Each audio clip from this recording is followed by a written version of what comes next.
I got laid off on Halloween, my favorite holiday of all time. The first 4 seconds, I was just kind of shell shocked. And then after that, I was like, wow, I could start making content on YouTube.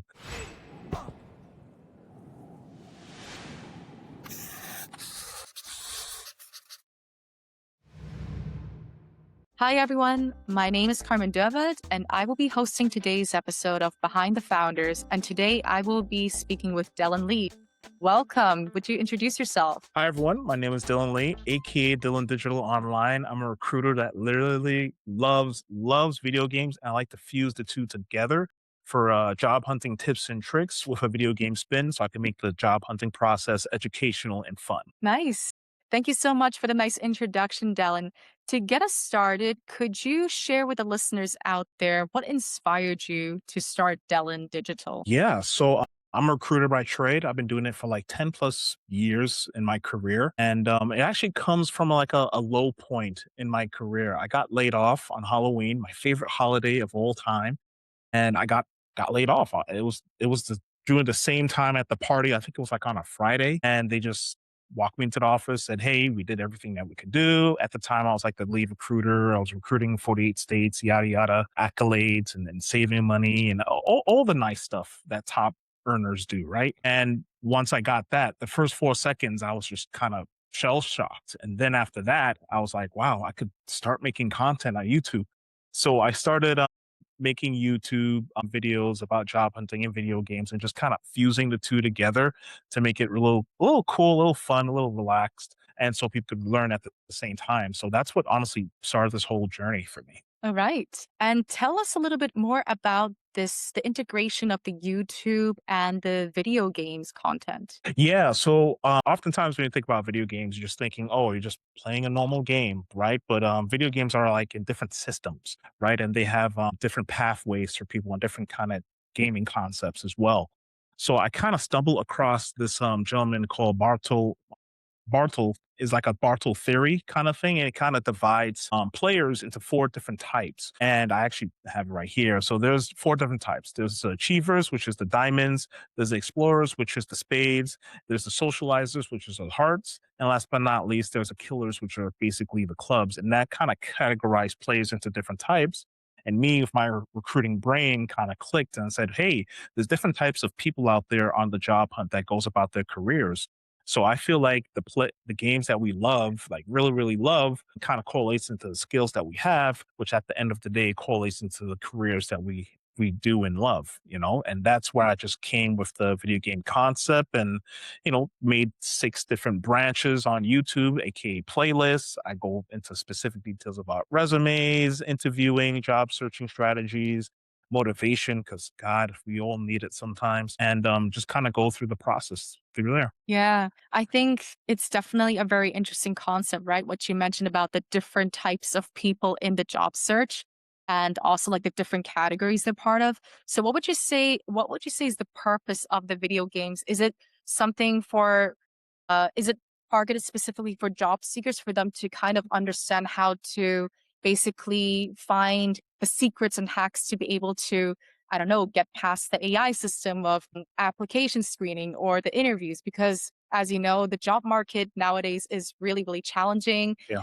Uh, You've probably had conversations. I've had conversations with people who are struggling to even get an interview or to even spend, I don't know, months or hundreds and hundreds of applicants to be able to finally land a job. Like, what is the purpose of that game? Yeah, so I'm just honestly just gamifying the job hunt. So when I'm going through a resume, I don't see a normal PDF file. I see a character sheet. I Oh, see I okay. see a character sheet of someone's skills, their background story, you know, how they added value to a company or a guild in this case, like a club.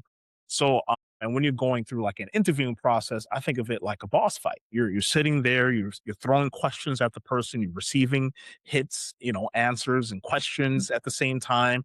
So that's what I meant by gamifying the job. It's just like through the lens of gamings and just using the jargon and terminology that I get from video games to kind of like trick you into thinking that, hey, you're watching something entertaining, but at the same time you're learning. something really Mm. valuable at the same time. Mhm. Goes for all anyone that likes to play video games. And honestly, if you don't like playing video games, the educational content is still through, if you just read between the lines. Mhm, mhm. Yeah, that's very interesting. It's like it is very like what you mentioned about gamification, it's like very interactive activity as well. So, how does it work? Do you design it? Where can people access it? Is it just on YouTube or is it like Yeah. another platform that's been So used? so for right now, I'm doing it through 2 ways. One, the free kind of way through YouTube, right? Just you sit down, you watch. If you want something specifically about your resume, you can look into that. Something about LinkedIn and how to upgrade your profile through that way, you could go through it all through YouTube as well. And plus, I actually have this option where I actually go live stream as well, where I actually go and live stream, actually play a video game. And if anyone asks me a question about, hey, I have this question about the job hunt, I actually talk to you while I'm playing this video game and help you along the way. And plus, I also have a store where I actually sat down and I made this whole course through A to B in terms of understanding your skills all the way to the application process and how to go about things with templates and things like that in a digital kind of format. And plus, I also share jobs because I also collaborate with other platforms like Jotform and Flockasy to share jobs to people honestly every day. So that's Mhm. the kind of way that I'm like helping people with my kind of unique outlook on things. Okay. And what would you say are like the most frequently asked questions that you've received, while you are going live? What would you say are the most asked questions? Yeah, one of the most asked questions is how do I write my resume? And also, is LinkedIn important? Those are like Right. the first two things that pop up in my head. And the first thing I said to myself, especially for the LinkedIn side of things, is super critical. We're getting into a very digital age right now where there's a lot of people getting laid off. And I actually make a lot of videos about layoffs, especially in the video game industry and outside of it, that's happening. And, there's a lot of people out of work. And one of the best ways to kind of showcase your skills in real time is to be active in your sector. And one of the best ways of doing that is A, of course, going to networking events and actually talking to people. And B, if you can't do that, you could actually do that online digitally through LinkedIn. And, I have a strong feeling that everyone should have a good understanding on how to edit videos and things like that. Because by making a video of yourself, you can just say, hey, my name is Timmy Turner. I do X, Y, and Z.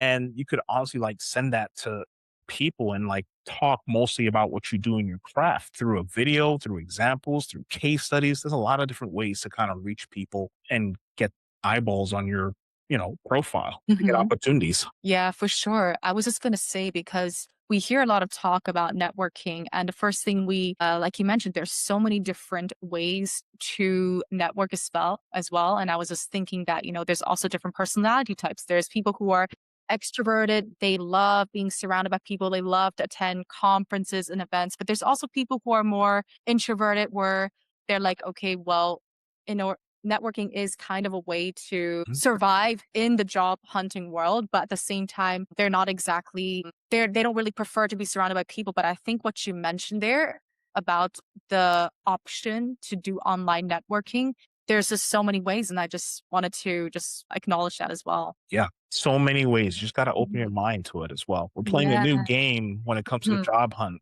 especially with AI coming. Yes. AI. Yeah, yeah. And we'll definitely talk a little bit about your thoughts on AI and how you Mhm. integrate that as well, especially for your business of Dell and Digital. So let's just take a couple of steps back and talk a little bit about Dell and Digital. Is the YouTube channel that you're running and also the game part of Dell and Digital, or is that a separate thing? I would say it's a part of it because it's Okay. like mostly like my marketing piece when it comes to me. Honestly, I'm kind of it's like I'm treating myself as a brand and I'm showcasing what I could do in real time in videos and online postings as well. And of course, through actually helping people, I actually leveled 6 people up since I started this back in 2023 on the job hunt, one-on-one coaching kind of thing.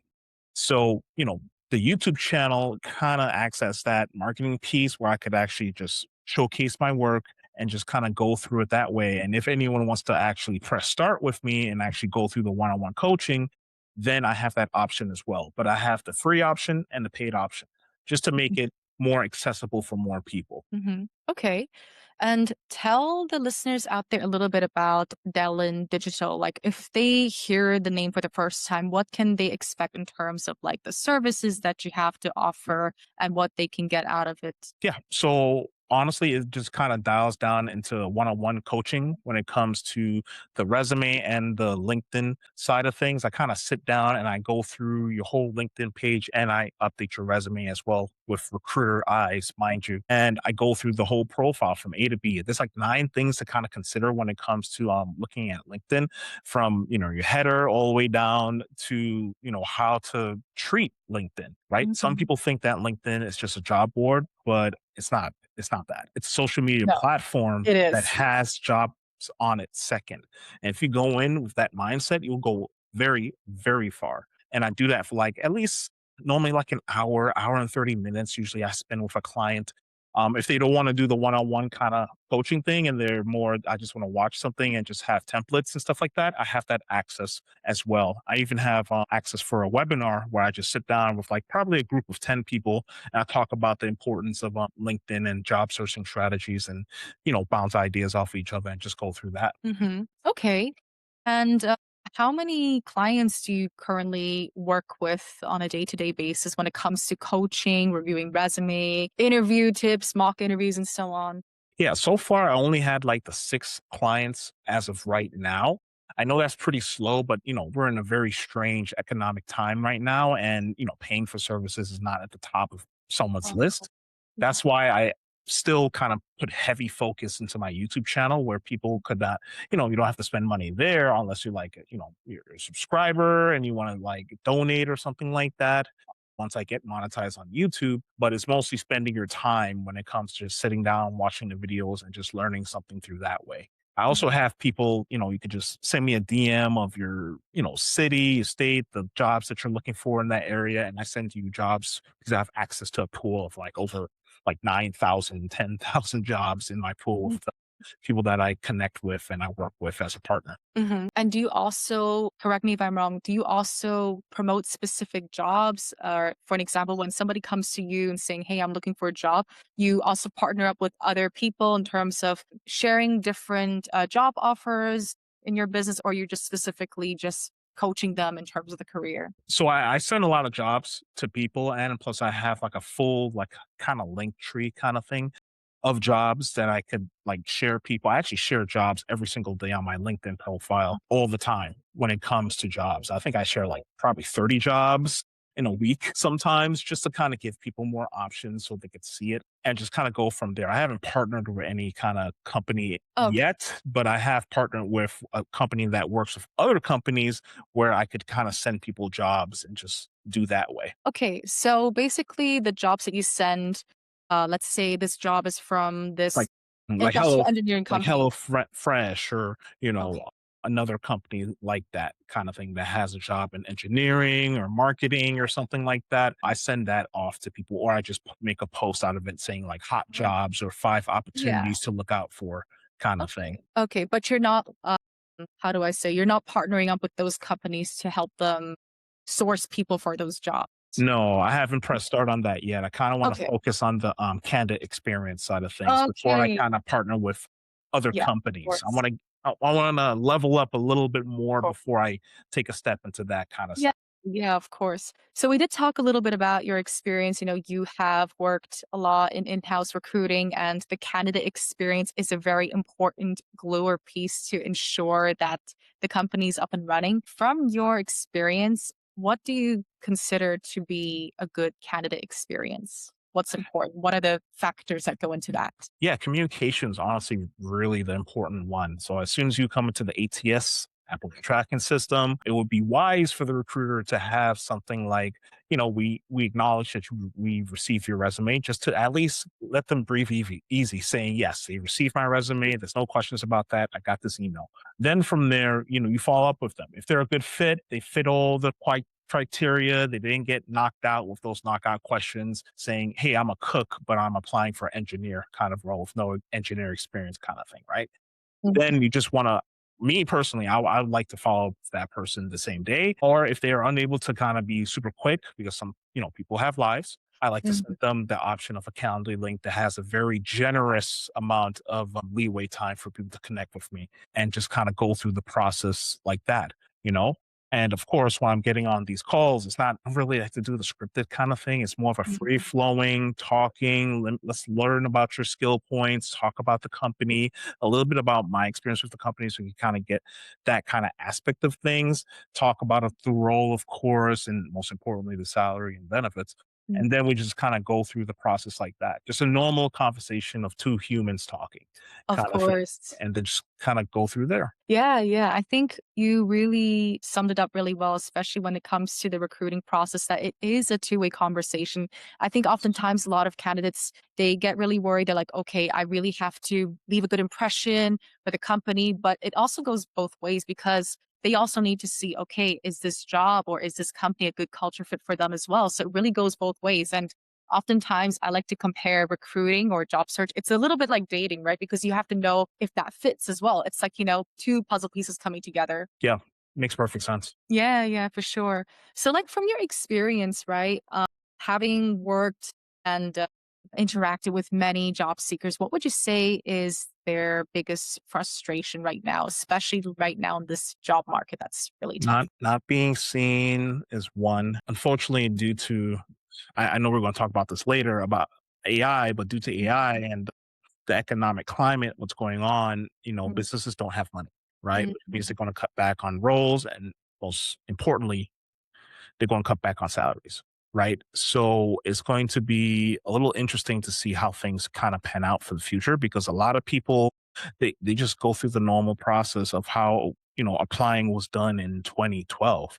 Apply, you get the role. I have a lot of experience. I'm going to get like a ton of interviews, but now we have such an influx of people out there that's super talented, mind you, it's going to get harder and harder and harder for people to kind of get work. That's why it's super important now to have multiple streams of income and multiple ways how you could assist companies and people at the same time if it's the skills that you currently have and have like very important marketable skills that will go across any industry. Like if it's, learn about how to write better or Mhm. psychology, or sales. If you know how to sell something, you have a job anywhere.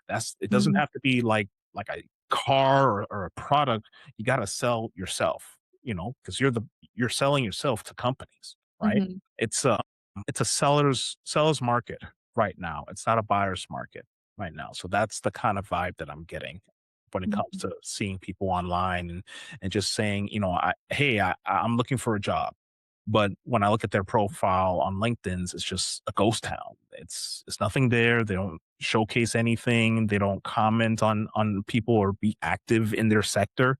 They're not going out and about out of their homes into these networking events specifically for their industries, talking to the humans and just kind of go through it that way. So it's a very strange landscape that we're in. Mhm. Yeah, definitely for sure. It is also quite like an interesting time as well. And now that we are talking a little bit about AI, I would love to hear what are your thoughts on AI in general? When it's used correctly, I love it. When it's not used correctly, it's insane. It's Mhm. insane. And what I mean correctly is that, you build a foundation of skills that you currently have and you use AI to amplify it, right? It's like money. Money is like a inhibitor, right? It increases who you are already, right? AI is going to do the same thing for people. So in my case, I use AI all in my business and in my, 9 to 5 and volunteer career. I use it to help me write posts, right? With my ideology and me talking to it and giving it my business plan and things like that. And I use it for like helping me with videos and things like that, schedule calls for me, reading through my emails, right? So I can focus on the things that I really love to do, which is, be creative and talking to the person at hand when it comes to the role. So Mhm. using AI in that way is super, super important. And I fear that if people don't know how to use it or pick it up soon, it's going to bridge that gap even more, using this new tool. It's going to be like Microsoft Office back in the day, how people was using filing cabinets and people companies was really looking for people that has Microsoft Excel, Word, the whole thing. Now we're in this new age Mhm. of looking for work and work. AI is going to be that Microsoft Office kind of thing. Yeah, Right? If you don't that's have very true. Yeah. AI, then we don't want to talk with you because you're not going to be proficient or efficient when it comes to things. We know that you know how to do things, but we need you to know AI so you can do it 10 times better.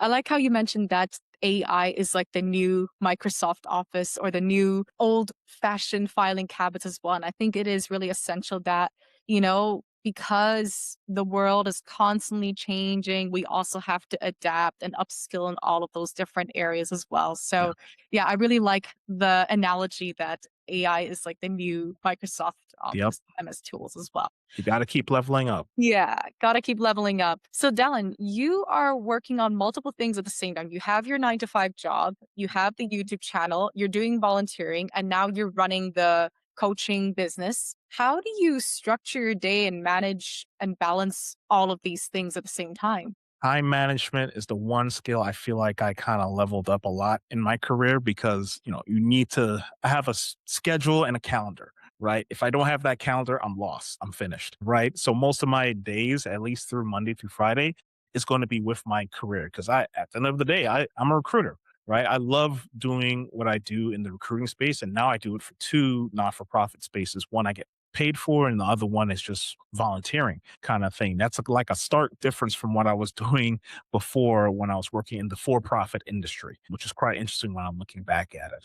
Right. So, and then from there, once I'm off work, sometimes I go to a networking event because New York City, I go to a lot of networking events. I go to at least two, maybe three networking events at least a month when it comes to things just to kind of meet new people, get different perspectives, and level up my thinking of the world. Is super important to be in these spaces because one, you learn how to talk to people more from different backgrounds, and two, you'll learn just in general on what's going on in the world. So that's another take that I like to do, and having time management skills is super important because I live stream at least three times at well now four times a week playing games on my YouTube channel personally, and in between whenever I have a time, I'm editing a video as well. And when I'm not doing none of those things, I'm with family. So Okay. And in terms of the time management piece, do you feel like there are certain things that are just taking up a lot of your time or any challenges that you face? I've been doing this for like at least like 2 years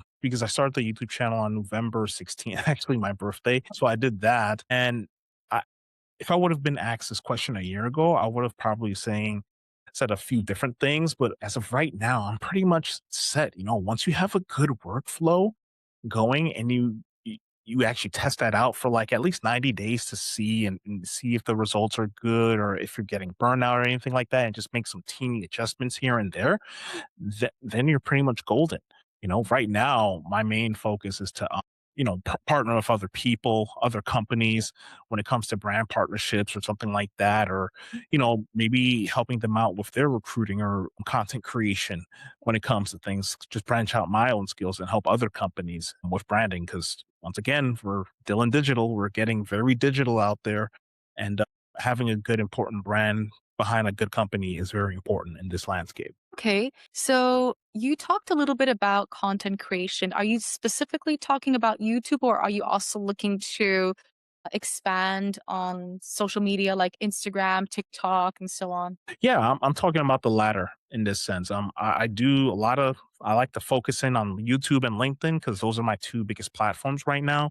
But I'm also on the other platforms as well. I try to keep a good tempo on other things when it comes to things like the Instagrams, the TikToks, even Facebooks when it comes to things. So yeah, mostly focusing on video creation, and I specifically do written content on LinkedIn since it's my highest platform as of right now. Mhm. Okay. And in terms of like your coaching business and so on, do you have a team of people to support you, or how does the current setup look like in order to bring your coaching business to life? As of right now, it's just me solo. Okay.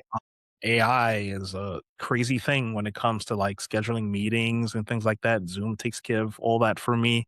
And when it comes to the actual landscape and the website, I actually partner with Stan Store, which make things a little bit more efficient when it comes to offering. These are my offerings. Here, this is where I'm at. Here's my channels. Let's talk, kind of thing. Mhm. And I just do mostly the outgoing work when it comes to reaching out to people or connecting with people on LinkedIn and just talking a lot about the video game industry as a whole and just recruiting and job hunting as well. Mm, So right now it's just a solo business. okay. And do you feel like there is, at some point, maybe there are certain aspects of your business, whether it's in the marketing side, content creation, scheduling, where you feel like it's still manual or everything is running through AI? Right now, it's I don't wanna say it's manual at this point of time. That's the one thing I could kinda level up my business on when it comes to, like, using Claude Code to have, like, different agents to do different things. In my business for right now, there's, like, probably 1 or 2 manual things, like sharing the jobs that I have access to on my LinkedIn is manual, but that's like, a nice little ritual that I have for myself on a Sunday, have a cup of coffee and look at through these roles and posting throughout the week kind of thing. So that's something I like to do as of right now. Once if it gets a little bit too tedious, then that's probably something I'll look into when it comes to like maybe getting like a virtual assistant or something like that to do that type of stuff. But I'm not at that stage yet Okay. for the business. It's still Yeah. relatively new. Okay. Remind me again, when exactly did you start this business? Was that like after Halloween or was that something that came later after that layoff that you mentioned? So I started it in 2023. There was this Okay. whole business plan that I kind of sat down and wrote out because in addition to being the lead recruiter, I kind of took it upon myself to kind of make the 2 YouTube channels for the past business that I was worth with. They kind of had their videos on Vimeo, and I said to myself, guys, this is an opportunity to show people who this company is about, right? We should be posting something like that.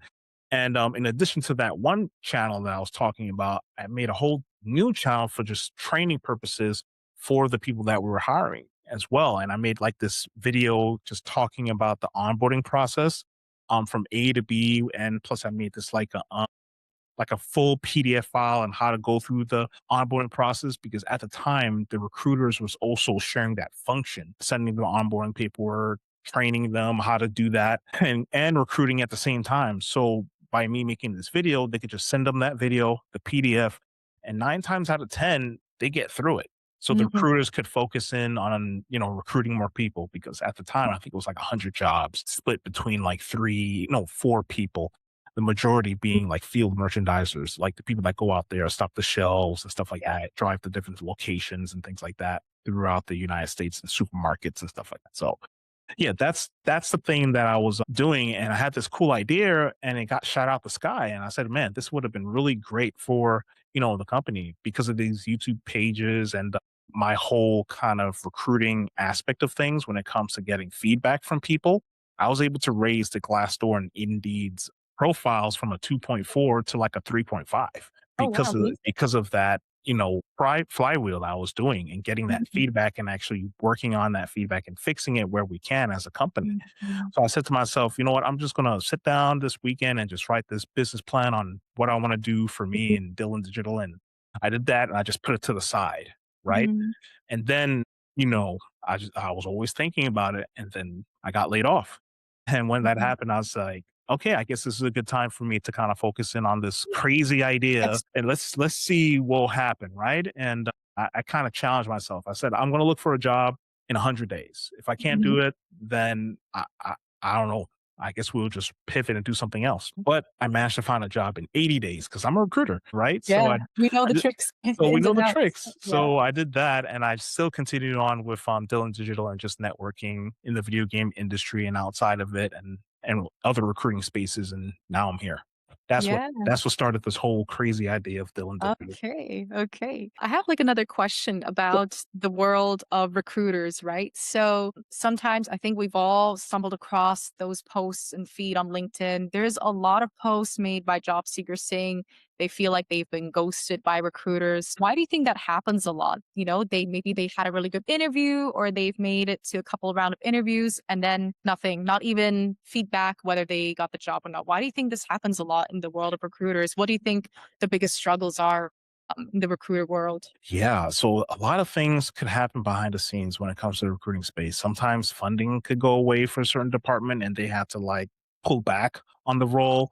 Other times they could have multiple people in the pipeline and the manager really, really likes someone. And, you they just get sent the, rejection email. And sometimes they get hit into spam and they don't see it. So there's a lot of different reasons why ghosting honestly happens as a whole. I know ATSs are out there that has some of them has like AI and stuff like that. But at the end of the day, if you apply for a role and your skills are not matching up with what the company's looking for, you're just going to get that rejection email if you're not a good fit Mhm, for the role, right? mhm, And keep in mind, there's a lot of people out of work, so there's someone that probably has double the experience that you're looking for, and maybe take less pay in some mhm. aspects. That's It's something to as kind of well. yeah, it's something to kinda look into. That's why you gotta rethink when it comes to like, "Okay, I'm getting ghosted. Yeah, that happens sometimes," but you need to pivot and look at it in a different way, saying, "Okay, well, I guess this company is not a good fit for me. It happens. Let's just move on." Just be I'm appreciative that they send you a rejection email. If you don't get a Mhm. rejection email and saying why, that's another reason why, because at the end of the day, it's a company and most companies are afraid of getting sued or anything like that. That's why they don't, not a lot of recruiters will tell you the reason why you got rejected in that kind of sense, Yeah, it or it happens. becomes like a legal case where, some candidate could be very upset about something and just take it to court. And then now a Mhm. bigger issue down the line. Oh, That's why I like big to keep it general, saying, okay, it Mhm. wasn't a good fit. Thank you. And just kind of go through it that way. I know it sucks in some aspects, but it's the process of these companies right now. Yeah, yeah. I think you made a good point that it's like you never know what is going on internally, right? And sometimes the best thing to do is that because sometimes it could be a lot of reasons. It has nothing to do with the candidates as well. It's simply because sometimes there's some restructuring going on or other confidential internal things that we're not allowed to disclose. And of Yeah. course, for the candidates, it's kind of like, okay, we've all been a candidate once, right? So we understand the frustration as well. And the only thing we can do is just tell them, you know what, we have to, is not a fit, or we choose to continue with other candidates because it's also about finding the balance of like respecting the company policies or something like that too. Yeah. So that's why my motto is start and end in kindness. Just Yeah, of just tell them, hey, course. thank you so much. If something else pops up, let me know. Yeah, Right. of Don't course. don't burn the bridge. Don't close the door. Just kind of close it and just leave a little bit of room to open it back up, because you never know what Mhm. happens in the future. Because you never know that you will always be able to cross paths as well. Life is funny that way. Yeah, life is it's a small world, right? So you never know who you might run into and cross paths and so on like that. Okay, I have two more questions. So Okay. one question would be, what advice would you give to someone who is currently, let's say they spent over a year applying to jobs, but they still haven't gotten any jobs? What advice would you give them to help them stay motivated and encouraged? Because we all know it is a really tough world out there right now. So what advice would you give? I would say first take a deep breath. A year is a long time. And that's honestly, unfortunately, becoming the norm these days. Right? I would say you got to track what you're doing every day, right? Because it's a job. Looking for work is a job, right? Yeah, And for you should Mhm. treat it like that. So you're paying yourself, in with time or with your savings that you have, hopefully, when it comes to this. And you got to treat it like a job, which means you got to go about it a different way. You got to track what you're doing. If it's through Excel sheet or using a tool online, you kind of need to say to yourself, okay, I'm going to apply to 50 jobs, a day that actually, fits within what I'm doing. It could be 20 to 50, right? Anything lower than 20, I don't think it's going to be really beneficial. And actually go through these not resumes, applications and companies and making sure that you're a good fit for the company, right? And you got to think about smaller companies too, because smaller companies need help too. And a lot of people are focusing on these huge companies. And, maybe that's an opportunity where you could kind of go in, even if you think you're super senior and you're 20 plus years, and every company needs help in some way, shape, or fashion when they post a job up. They don't have all the answers. That's why they're looking for other people that have like those skills to help them out.